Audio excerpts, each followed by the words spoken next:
সন্তানের সঙ্গে মায়ের পরকীয়া, তা আবার 1-2 দিনের নয়, দীর্ঘদিনের। তুমি কি আসলে ওনার আগে মা ডাকতে, তুমি নাকি ওনার আব্বা ডাকতে?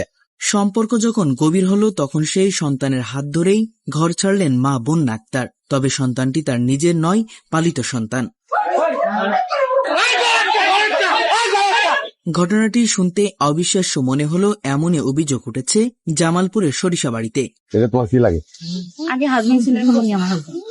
জানা গেছে, স্বামী প্রবাসী থাকার সুযোগে নিজের সন্তানের মতো করে যাকে দীর্ঘদিন ধরে লালন পালন করেছেন সেই পালিত সন্তানের সঙ্গে বন্যা আক্তার সম্পর্কে জড়িয়ে পড়েন বলে অভিযোগ।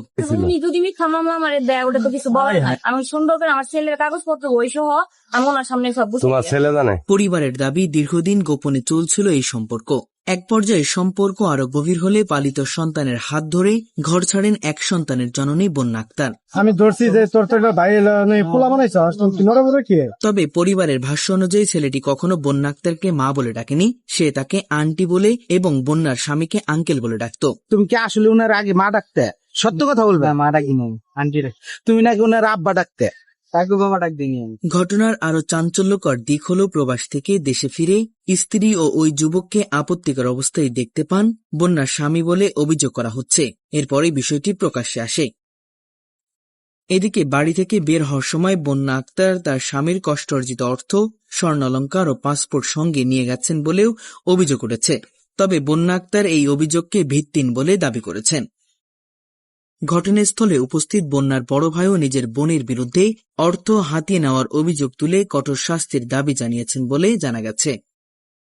এদিকে পরিবারের সদস্যরাও 9 বছরের ছোট্ট সন্তানের কথা চিন্তা করে বন্যা আক্তারকে বাড়িতে ফিরিয়ে আনার চেষ্টা করেন, কিন্তু তিনি কোনোভাবে ফিরে যেতে রাজি নন বলে পরিবারের দাবি। বরং ওই পালিত সন্তানের সঙ্গেই থাকতে চান বলে অভিযোগ রয়েছে। ঘটনাটি ছড়িয়ে পড়ার পর থেকে জামালপুরের সরিষাবাড়িতে চলছে আলোচনা সমালোচনা। একজন প্রবাসী মানুষ পরিবারের ভবিষ্যতের কথা চিন্তা করে দিনের পর দিন কষ্ট করে অর্থ উপার্জন করেন।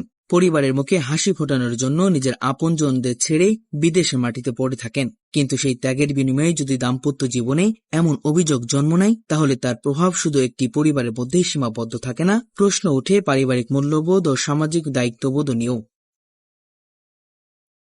তবে পুরো বিষয়টি নিয়ে ওঠা অভিযোগগুলোর সত্যতা যাচাই এবং সংশ্লিষ্ট সবার বক্তব্য জানা অত্যন্ত গুরুত্বপূর্ণ। কারণ একটি অভিযোগ যেমন একটি পরিবারকে নাড়িয়ে দিতে পারে, তেমনি ভুল ও অসম্পূর্ণ তথ্য কারো সামাজিক ও ব্যক্তিগত জীবনে বড় ধরনের ক্ষতি করতে পারে।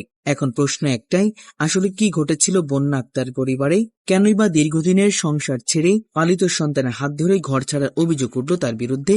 আর এই ঘটনার শেষ পরিণতি বা কি? এইসব প্রশ্নের উত্তরে এখন খুঁজছেন স্থানীয়রা।